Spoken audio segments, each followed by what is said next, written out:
அனைவருக்கும் புனித அந்தோணியார் பெருநாள் நல்வாழ்த்துக்களை உரித்தாக்கிக் கொள்கின்றேன். Happy feast.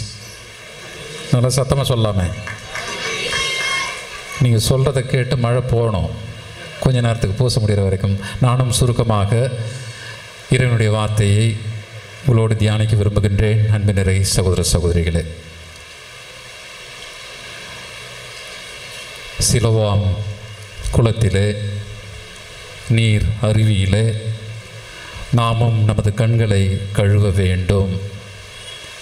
மீண்டுமாய் நாம் பார்வை பெற வேண்டும். இதைத்தான் இந்த திருவிழாவின் வழியாக இயேசு கிறிஸ்து நமக்கு விடுக்கின்ற ஒரு செய்தியாக, சவாலாக பார்க்கின்றேன். அன்பு நிறை சகோதர சகோதரிகளே, ஒவ்வொரு திருவிழாவும் நமது அகக்கண்களை திறக்க வேண்டும். ஏதோ ஆண்டாண்டு காலம் திருவிழாவை கொண்டாடுகின்றோம் என்பதில் நமது எண்ணங்கள் சுழன்று விடாமல், இருந்து விடாமல், ஒரு புதிய பார்வை கொண்டு நமது வாழ்வினை உற்று நோக்க, ஆராய, ஆழ்ந்து தியானிக்க இந்த திருவிழா நமக்கு அறிவுறுத்துகின்றது. புனித அந்தோணியார் செய்த ஒவ்வொரு செயல்களும், புதுமைகளும் ஆண்டவனுடைய இரக்கத்தையே வெளிப்படுத்தின. புனித அந்தோணியாருடைய செயலை அல்ல, அவர் செய்த புதுமைகள் எல்லாம் கடவுளுடைய இரக்கத்தை வெளிப்படுத்தின என்பதனை அவரது வாழ்விலிருந்து நாம் அறிகின்றோம். இரண்டாவது வாசகத்திலே பவுலடியார் சொன்னது போல, இது மனித செயல் அல்ல, கடவுள் இரக்கமே உடையவர், இது கடவுளின் கொடை.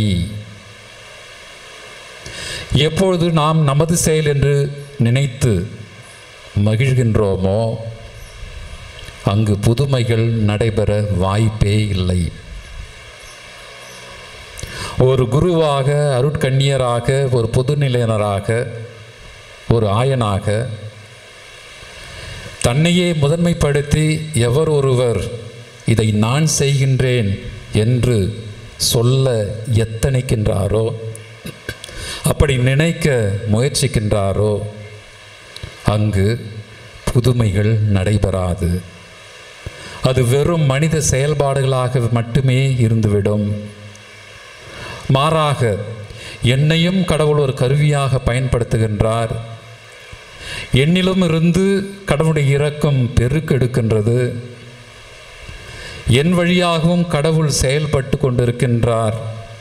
என்னையும் கடவுள் ஒரு ஆசீர்வாதமாக எனது குடும்பத்திற்கு கொடுத்திருக்கின்றார், இந்த பங்கிற்கு கொடுத்திருக்கின்றார், இந்த மறை மாவட்டத்திற்கு கொடுத்திருக்கின்றார் என்று நாம் உணர்கின்றோமோ அங்கு கண்டிப்பாக புதுமைகள் நடக்கும். இரக்கமே உருவான அந்த கடவுள் உன்னையும் என்னையும் புதுமைகள் செய்ய தூண்டுகின்றார். கிறிஸ்துவில் அன்பு நிறை சகோதர சகோதரிகளே, இன்றைய முதல் வாசகத்திலே நாம் கேட்டோம், கடவுள் எவ்வாறு ஒரு உடன்படிக்கையை செய்து கொண்டார், உனக்கும் எனக்கும் உறவு இருக்கின்றது என்பதை மீண்டும் மீண்டுமாக, இந்த மீண்டும் என்கின்ற வார்த்தை இன்றைய முதல் வாசகத்தில் அடிக்கடி வருவதை நாம் பார்க்கின்றோம். மீண்டுமாக கடவுள் நம்மோடு இருக்க, உறவிலே இருக்க, நெருக்கமாக இருக்க அவர் விரும்புகின்றார். இதையே நாமும் நமது வாழ்விலே அனுபவிக்க வேண்டும் என்று கடவுள் விரும்புகின்றார். நீ என்னோடு இரு, நான் உன்னோடு இருந்து கொண்டிருக்கின்றேன், நான் இருக்கின்றேன். நீர் நினைத்தாலும் நினைக்காவிட்டாலும், நீர் அனுபவித்தாலும் அனுபவிக்காவிட்டாலும், உணர்ந்தாலும் உணராவிட்டாலும், இரக்கமே உருவான நான் கடவுள் உன்னோடு இருந்து கொண்டிருக்கின்றேன். ஆனால் நீ என்னோடு இருக்கின்றாயா என்கின்ற கேள்வியினை அவர் மேற்கொள்கின்றார். நீர்நிலைகளின் அருகாமையில் நடப்பட்ட செடி கொடிகளாக நாம் இருந்து கொண்டிருக்கின்றோம். பெயரளவில் இருந்து விடாமல் நீர்நிலைகளை நோக்கி நமது வாழ்வின் ஊற்றுக்கள், வேர்கள் அந்த ஊற்றுக்களை நோக்கி செல்ல வேண்டும் என்று கடவுள் விரும்புகின்றார். கிறிஸ்துவில் அன்பு நிறை சகோதர சகோதரிகளே, இதைத்தான் நாம் புனித அந்தோணியாருடைய வாழ்விலே பார்க்கின்றோம். வாழ்ந்தது குறைந்த காலம். அன்னை மரியாளுக்கு அடுத்தபடியாக திரு அவையிலே அனைத்து மக்களையும் தன்பால் இழுக்கின்ற சக்தியை இந்த ஒரு இளைஞன், புனித பிரான்சிஸ்கு அசிசியாருடைய வாழ்வினுடைய நெறிமுறைகளை பின்பற்றிய இந்த ஒரு இளைஞன்,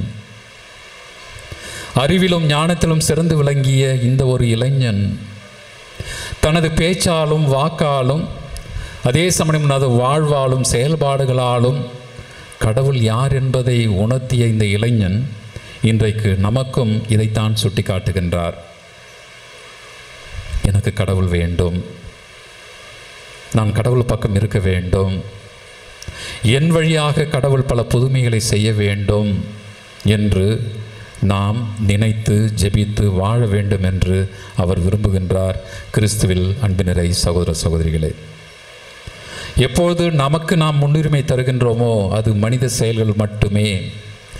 எப்பொழுது நாம் கடவுளுக்கு முக்கியத்துவம் தருகின்றோமோ அப்பொழுது இது கடவுளுடைய கொடை. கடவுளுடைய கொடை எனக்கானது அல்ல, இது பிறருக்கானது. கிறிஸ்துவில் அன்பினரை சகோதர சகோதரிகளே, ஒரு பெற்றோராக இருப்பது, ஒரு கணவனாக இருப்பது, ஒரு மனைவியாக இருப்பது, ஒரு உடன் பிறப்பாக இருப்பது, ஒரு அருட்பணியாளராக இருப்பது, ஒரு அருட்சகோதரியாக இருப்பது என்பது எனது செயல்பாடு அல்ல, எனக்கானது அல்ல. மாறாக இது கடவுளுடைய கொடை. இந்த குடும்பத்தில் பெற்றோராக இருப்பது, இந்த குடும்பத்தில் ஒருவனுக்கு மனைவியாக இருப்பது அல்லது கணவனாக இருப்பது, உடன் பிறப்பாக இருப்பது என்பது கடவுளுடைய கொடை. உனது செயல் அல்ல, எனது செயல் அல்ல. இப்படி நாம் கடவுளுக்கு முக்கியத்துவம் தருகின்ற போது, கடவுளை மையப்படுத்துகின்ற போது நமது குடும்பங்களில் பல்வேறு புதுமைகளை செய்து கொண்டிருக்கின்றோம். எதற்கு சண்டைகள், எதற்கு சச்சரவுகள், எதற்கு எதிர்ப்புகள், எதற்கு கோபம் தாபம்? நான் என்னை முன்னிலைப்படுத்துகின்றேன், எனது ஆசைக்கு நான் முக்கியத்துவம் தருகின்றேன். ஒரு குடும்பத்தை எடுத்துக்கொள்வோம். ஏன் அங்கு சண்டை, ஏன் அங்கு சச்சரவு? எனக்கு முக்கியத்துவம் தருவது, தனக்கு முக்கியத்துவம் தருவது. ஆனால் இது கடவுளுடைய திட்டம் என்கின்ற ஒரு நிலையை நாம் எடுத்துக்கொண்டோமே ஆனால், கடவுளுடைய செயலை நான் எனது வாழ்விலே பிறருக்கு காட்ட வேண்டும், அல்லது கடவுளுடைய அளப்பரிய குண நலன்களை எனது வாழ்விலே நான் காண்பிக்க வேண்டும், எனது குடும்பத்திலே காட்ட வேண்டும் என்று ஒரு தாய் விரும்புகின்ற போது, ஒரு மனைவி விரும்புகின்ற போது, ஒரு கணவன் விரும்புகின்ற போது, ஒரு தந்தை விரும்புகின்ற போது, பிள்ளைகள் விரும்புகின்ற போது அந்த குடும்பத்தில் எவ்வளவு மகிழ்ச்சி இருக்கின்றது, எவ்வளவு சந்தோஷம் இருக்கின்றது. கஷ்டங்கள் இருந்தாலும், நஷ்டங்கள் இருந்தாலும், துயரங்கள் இருந்தாலும், நோக்காடுகள் இருந்தாலும், உடல் வலிகள் மன வலிகள் பல இருந்தாலும், கடவுள் என்னோடு இருந்து கொண்டிருக்கின்றார் என்கின்ற அந்த ஒரு அனுபவத்தை ஒருவன் பெறுகின்ற போது, ஒருவன் பெறுகின்ற போது அதையும் தாண்டி மகிழ்ச்சி ஊற்றெடுக்கின்றது. கிறிஸ்துவில் அன்பினரை சகோதர சகோதரிகளே, இதைத்தான் இன்றைய தினம் நாம் ஆழமாக யோசிக்க அழைக்கப்படுகின்றோம். உன்னாலும் என்னாலும் பல்வேறு புதுமைகளை செய்ய முடியும். உன்னாலும் என்னாலும் கடவுளுடைய அளப்பரிய இரக்கங்களை பிறர் காண செய்ய முடியும். உன்னாலும் என்னாலும் கடவுள் நம்மோடு வாழ்ந்து கொண்டிருக்கின்றார் என்கின்ற ஒரு உணர்வினை ஏற்படுத்த முடியும் என்கின்ற செய்தியை இன்றைக்கு நாம் உள்வாங்கிக் கொள்ள வேண்டும். புனித அந்தோனியார் வழியாக கடந்த ஆண்டு முழுவதும் நாம் பெற்றுக்கொண்ட அனைத்து நன்மைகளுக்கும், கடவுள் அவர் வழியாக நமக்கு தந்த அனைத்து கொடைகளுக்கும் நன்றி செலுத்துகின்ற வேளையிலே புனித அந்தோனியார் வழியாக இந்த வேண்டலை நாம் செய்வோம்.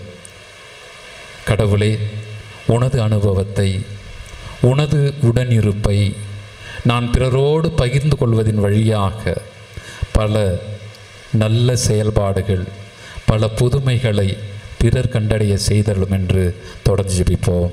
ஆமென்.